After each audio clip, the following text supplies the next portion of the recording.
Welcome to the Press Box Show, sponsored by Zeglin's TV and Appliance. This is Daniel Makarewicz. I'm Marc Nesseler, and a couple things that we've become accustomed to on Friday nights is rain and lightning. Correct. And also Peoria football being pretty darn good. Yeah. Going into Week 3, Western Big Six Conference schools are 4-8 collectively, with only one of those wins coming against the Peoria school. So Peoria has pretty much dominated the Western Big Six through 2 weeks of the season. So what we're going to try and do, Dan, is enlighten the whole Quad City Metro football situation.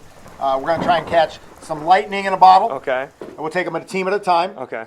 Alleman, are they fixed?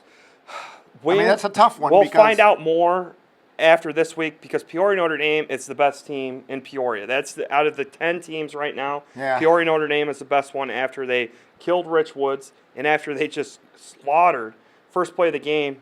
Quincy, they're the best team in Peoria right now, followed close second by Peoria High. But we'll find out about Alleman. Have they fixed some things? Is their offense gaining traction? Is their defense finding traction? What I think they need to fix most, though, is the penalties. I'm concerned about the penalties. Out of all the Alleman teams I've seen in the past 20, 25 years, usually they're the team that has 2 or 3 penalties. Yes. They've had 8, 10 penalties. They had 3 unsportsmanlikes within a span of 4 plays last week, so they got to get that cleaned up. And if we know anything about Dave DeJager teams at Alleman, is that they don't beat themselves. Right. I mean, that's something that Alleman, which is why they're successful, not turning the ball over, not committing penalties. They don't beat themselves. I mean, that's an issue that you're going to have to do, especially when you're a team that likes to grind drives out. So we got a couple Big Six games this week. We got United Township hosting Galesburg. I see United Township making progress. I really do. I like what they've done with the read option. I think for the athletes that they have there, and especially in the backfield with Andrew Tynes and Dakari Mars, that's a good system for them to run that read option. And yeah, I think that hosting Galesburg, UT should be able to be in that game. It won't surprise me if UT finds a way to get a W in that one. UT has had a really good offense. Correct. And Galesburg has had a stellar defense, if I'm not mistaken. So we got that clash going on. For now, I'll take UT's offense. Okay, we also have Rock Island going to Quincy. And Quincy played Rock Island last year in the playoffs and beat them, so they got that confidence factor. And Rock Island kind of took a step in the wrong. We need some lightning in a bottle there. Well, I wasn't overly impressed with Senior High when I saw them in Week 1 against United Township.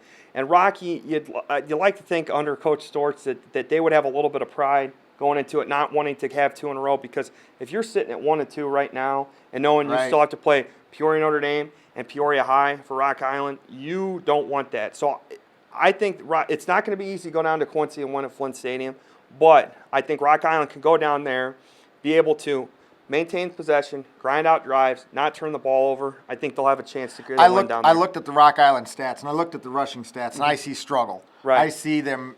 They really miss Prince Gale not being there. He won't be back. And having a young quarterback, too. So looking at, and I saw them the first game up against Peoria Manual, and I saw Casey Commodore get past the defense, didn't make the connection on the pass, but I saw the potential there.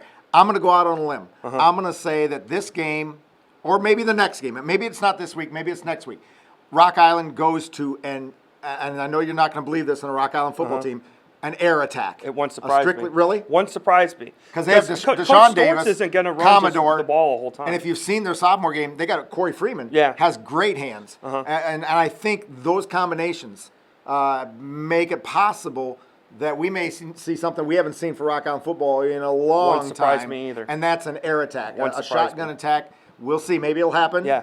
And who they do you know who they play the week after? I'm not sure. It's Quincy. It's UT. They host UT for homecoming. And maybe it's that one. I don't know, but I think it's potentially there.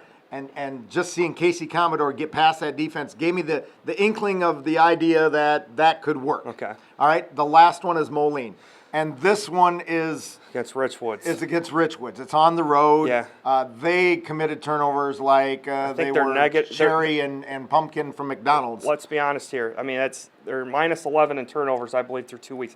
The first thing Moline needs to do is not turn the ball over. Then you'll see what happens. And I would think, can't you Google center snaps and because that's what they have to fix. And I would have, I know Matt Woods has got his hand on the problem. Right. And the fact that you need to continue to work on that issue and get that fixed. Because if they get that fixed, they got it solved. Correct. Right? I agree. Okay, now here's the other thing with Moline. They still have a chance, as much as they've struggled, to win the Big Six. Do you agree with that? I mean, I think everybody's got a chance to win the Big Six, right? Too. Yeah.